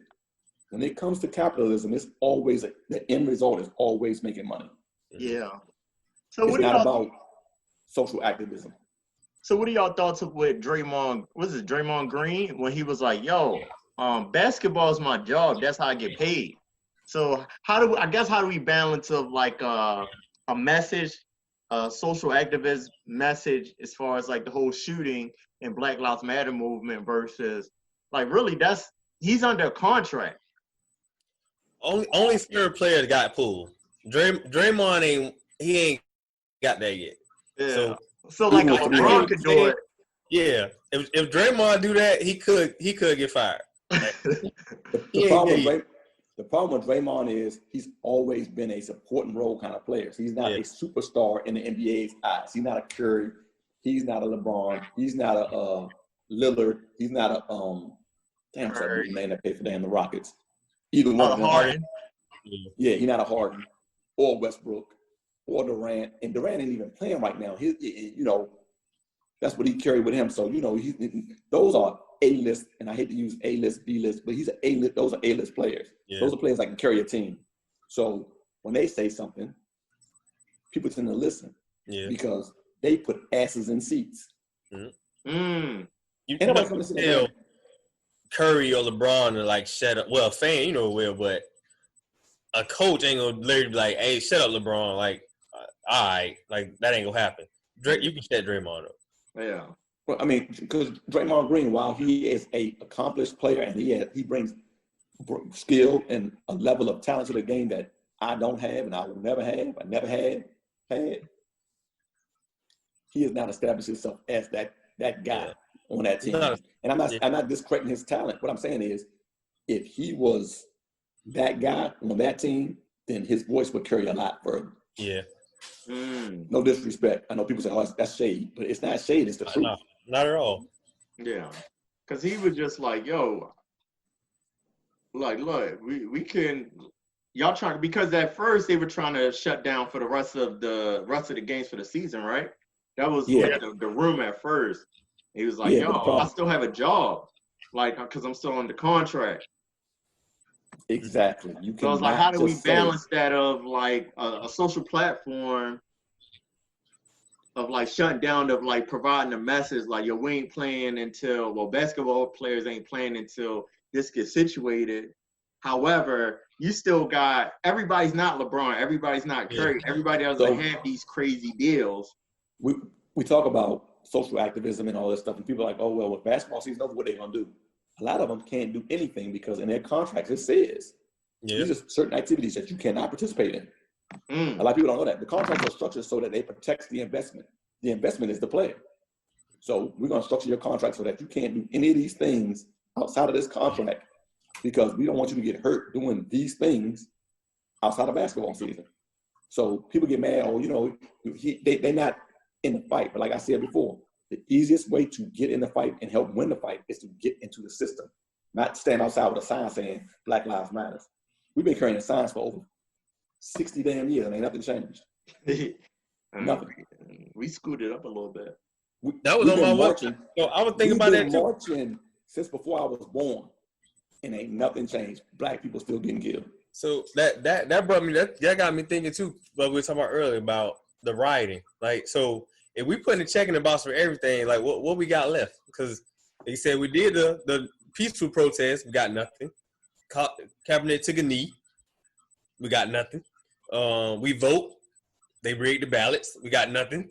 So like, I feel like the riot part, that's just where we at now. Like that's their Is it right? No, because like I said, we burn our own shit. But I feel like that's their excuse to do it because they're saying we ain't got nothing else. Like this is what I got left. Well, the problem I have with it is this: when you take everything else off the table and you say voting doesn't work, because voting does not work, because as we see, we've seen it twice, and you've both seen it in your lifetime. I've seen it twice in my lifetime. I know for a fact. George Bush, the second George Bush, when he lost, when Florida had to recount, and he won some kind of way. Yeah. And then this last election where Hillary won by the popular vote by 3 million, but still lost the election because of the Electoral College, lets you know that the system is broke. The Electoral College needs to go away. Mm-hmm. It needs to be a popular vote, because the problem with a popular vote is this: just based on numbers, if they did a popular vote, 3 states would decide who the president would be. What 3 states would it be? Take a guess. Texas, Cali, and is it Florida or New York? New York. Okay. New York, because of the amount of people it has. Florida don't know that's right anyway. So Florida will make 4. Them 4 states would decide who the president will be every 4 years, because there's so many people in those states that it wouldn't be fair for the rest of the country. Because think about Minnesota. How many people in Minnesota? Exactly. Man, yo, I ain't gonna lie. The Midwest, yo, they've been popping this year in 2020. I don't know what. I didn't know they was about it. Oh, they all the way about it this year. They showing out. They showing they natural, as your grandma would say, showing this natural black ass. So the Indian animal. He's an Indian animal. So I feel like, one, we should vote. Because let me give a shout out right quick. And I didn't watch the verses because I don't like, I like Monica music. I like Brandy's music in some instances, but I don't like it enough to watch them battle each other, listening to songs they already put out. That's kind of dumb to me. I'm watching you listen to songs that you already put out. So anyway, but they did get like so many thousands of people to register to vote and some other stuff yesterday. So that was good. Dope. Right. So they're doing that versus battle. They got money donated. They got so many thousands of people to register to vote. They got some other stuff that popped off. So it's good in the sense that while you're watching them, I mean, because you know who started all this thing is DJ Nice. He started with that quarantine party stuff. He was trying to get people to register to vote. He started it back then, and now they just turn it over through these versus battles. So if everybody that registers to vote, that has registered to vote up till now, and that can register to vote up till election day, actually votes, we might have a chance at seeing some change. I'm not going to guarantee it because I know how the system is already skewed and how it's already set up to make sure that what they want happens, but we might have a chance of seeing some change. The other problem is we got to keep, if it's going to be Joe and Kamala, we got to keep Joe away because he'll fall asleep in a heartbeat. I mean, the dude will fall asleep anywhere. I mean, I seen it on video the other day. He was asleep. They were talking to him. He was like, hello? He was asleep. So, poison there. I mean, we got so much going on, and this year has been it's a dumpster fire, and they won't go out. And what we got, one of them trick candles that you can't blow out. We got 3 more months, huh? Because Labor Day is this week coming up. Yeah. Right. Yeah, so we got about like 3 months, give or take a shit. September, October, November. We got not even 3 months. We already in September, so you got September, October, beginning of November's election. 2 months is some change. Well, yeah. So 2.5 months. Yeah. And then, this is going to be crazy. But if people show out to vote, and if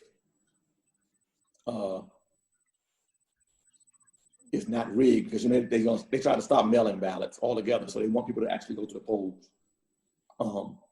If that happens, we should see some significant numbers. And honestly, the president, it don't even really matter.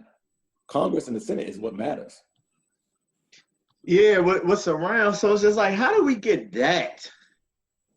Like that to change? Because like I would always think about this, right? So every time they talk about Obama, it's like, well, he ain't never do anything for Black people, and then the counter to that is like, well, he can never get anything passed.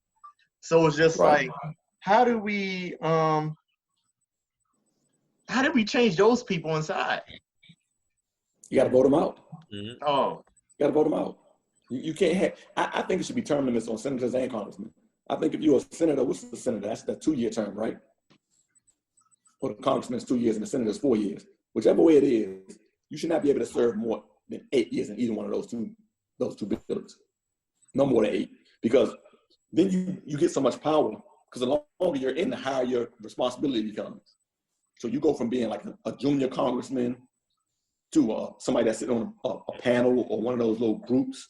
You get a little bit more power, and before you know it, you Nancy Pelosi or you somebody else, and you got so much power that you change the political minefield by the swing of a gavel. So it's too much. You shouldn't be able to be a congressman for 16 years or 38 years or 48 years. That's crazy. So it says 1/3 of the Senate is elected every 2 years. Right, 1/3. So the Senate is every 2 years. And then congressmen are every 4 years, I think. But don't you, like, how do you balance that with also keeping experience within the Senate and the House? Well, like you just said, 1/3 of the Senate is reelected every 2 years. So you ain't gonna get rid of all of them. Everybody ain't gonna lose. Yeah. So some of them gonna still be there, and they're gonna have, that's the experience. It's just like when you get a new commander. No lieutenant starts off as a colonel. Yeah. They gotta learn. I mean, you gotta teach. There's no, go back to police officers.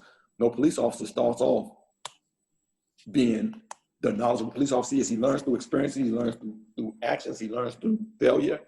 And I don't mean like he actually fails at something or he kills somebody, but I mean he learns through mistakes that's made by other police officers, and you take from that and you put it in your tool bag and you use it when you need it, and you don't use it when you don't. You don't use it when you don't need it.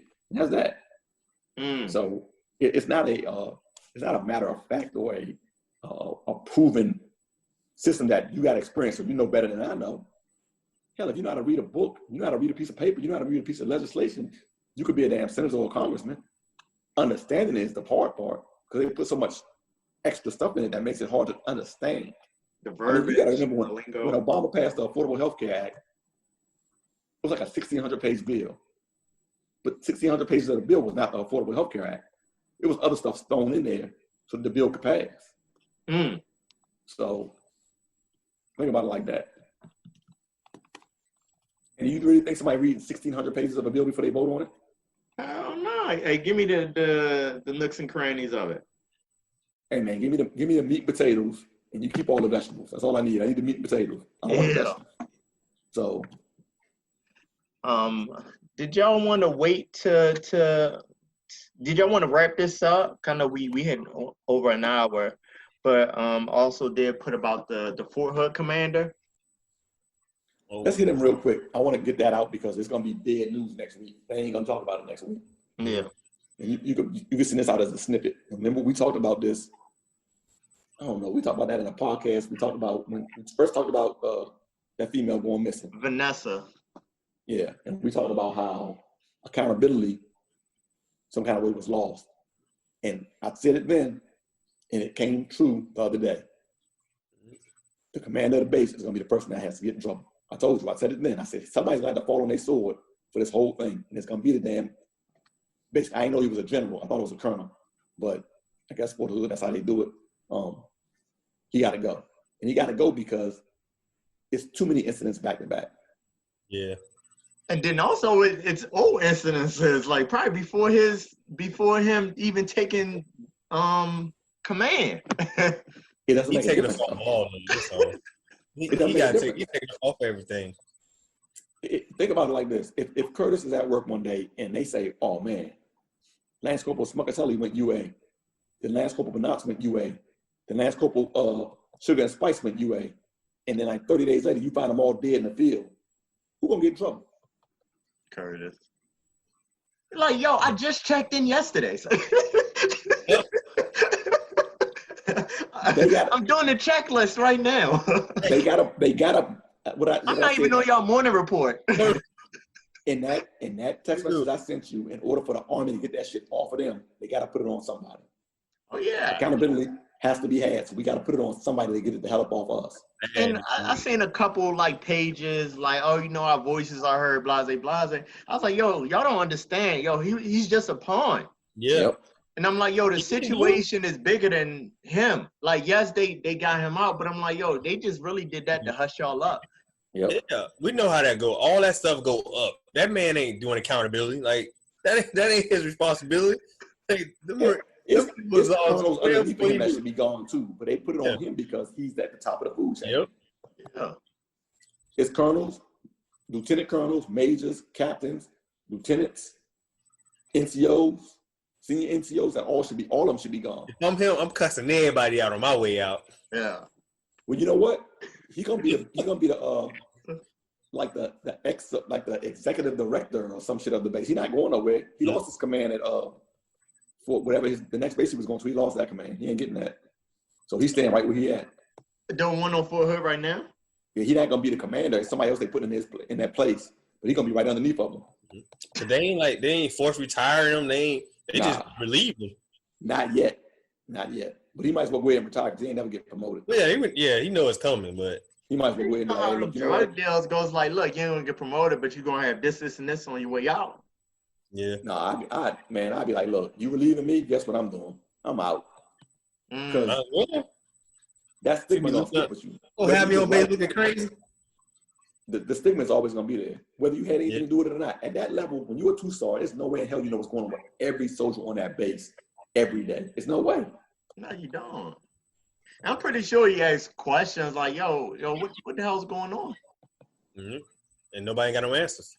Yeah, there's like at that, like, what can you really? I guess like being from the top looking down is just like, I mean, I don't know how long he had, he was in charge of command, so it's just like, with them finding more and more bodies, a lot of them bodies, not a lot, but some of those bodies were like, yo, this guy was from like, oh wait, like, right. Nah, so it's just like, yeah, I gotta take heed of it. However, I'm like, bruh, I was only a 1-star in a way. But the news, it's like the perception is you lost control. Yeah. But there's no way that he knew that private firsthand. There's no way that he knew that sergeant firsthand.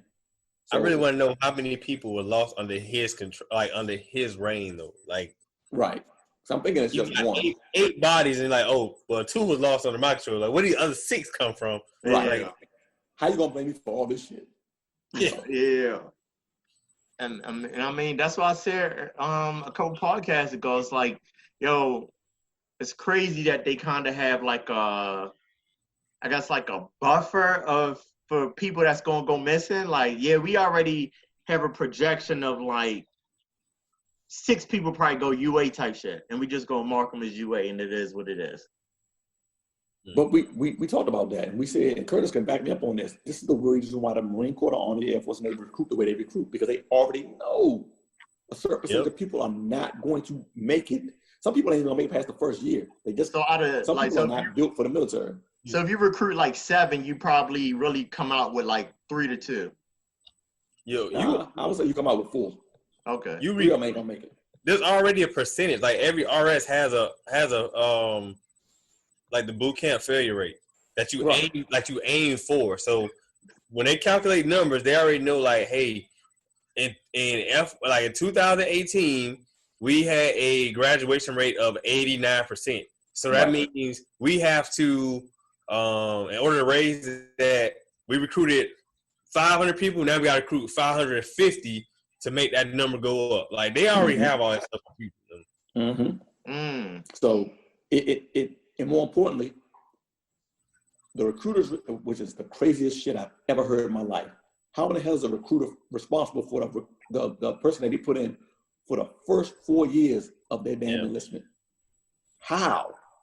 You don't know what boot camp, MCT, and MOS school. How can I then be responsible for you? How does that work? That's a whole other podcast. I never understood that shit. Yeah. I put you in, you make it through boot camp, you make it through MCT, you make it through MOS school, you go to the fleet, and you get in the fleet and you get in trouble, you decide you don't want to be in no more. Within the first 2 years, now all of a sudden I got to make up your contract plus 2, because now you was in the fleet. Because you got a mentor. Bro, that's what your Lance Corporal's for in your shop. What? Exactly. Man, somebody asked me the other day, a sergeant asked me the other day, he's like, man, I'm thinking about going to B billet. I want to do drill instructor, but I don't know if I want to deal with all that. He was like, man, I'm gonna go to recruiting. I told him, I said, I'm gonna tell you what. You go recruiting, I'm gonna tell you what's gonna happen. I'm telling you right now, so you can't say you want more. Every month is a new year on recruiting duty. Not a new month, a new year on recruiting duty. Yep. You survive 30. What are you saying? You 30 or 31 days at a time. Yep. At a time. Every month is a new year on recruiting duty. Because February, you was an all-star. Goddamn March, you don't mean shit. Yep. You're a piece of trash. They said, "What have you done for me lately?" Oh, that's exactly what they say. Yep. Yep. So if you thinking about it, you want to be a recruiter for the Army. I don't know what the Army's numbers are required. I know the Air Force probably got the easiest mission ever because people be trying to jump into the Air Force. But just know that it ain't all that it's cracked to be on the outside. Like, people think recruiting duty is glamorous. You get to walk around and talk to people all day. Nah, that pressure's a motherfucker, boy. That pressure will bust your head. Yeah. That pressure will bust your head. So, just know. It's a whole different beast. No. Yep. We'll see. I might go to officer route. We'll see. We'll see. Well, the chief warrant officer, I'm not going commissioner. Get all that. Okay. Any closing remarks? Do I got to close it out? Then Curtis make his? No, Curtis, he makes his. No, Curtis always make his thing first. Let me do my close real quick because okay. And promote your stuff too. This. Men and women. I mean, both of them. The death rate from cancer in the Black community is way, way too high for us not to be taking care of ourselves. Women, go get your mammograms every year. Men, once you reach 35, you need to start getting that colon checked. I know it's you got them hood dudes like, that's gay. Say what you want to. You can be gay or you can be alive. Which one you want? It ain't gay. Little finger in your butt will go a long way. Yeah, I wasn't gonna say that. I wasn't gonna say that, but it's always one. No homo. It's always one. But seriously, get checked. Get checked. Encourage your family members to get checked. Encourage your parents, because some of y'all got parents that's my age. If you're a younger person, get checked. I'm gonna give a shout out to myself. You know, you ain't supposed to shout out yourself before your birthday, but my birthday next week. So, you know, it is what it is. The big 5-0. What you doing for the big 50? I ain't doing shit. COVID got everything on lock. We're gonna have a little get together at the house the weekend, next weekend. So, that's it. Nothing special, nothing crazy. You know, just hang with friends. You know, the ones that I've been hanging with, the crew. So, but like I said, you know, if you in that age bracket, 35 and up, women, as soon as you got to get one. I don't know what that age is for women to get those mammograms, but as soon as you got to get one, start getting it. Start doing old titty smash. I know you don't like it, but hey, it is what it is. So, just like we don't like the finger in the butt. I mean, it's uncomfortable. It's unusual. It's a violation. They make me want to go home and take a nap. That's all I'm going to say. Yeah, you survive.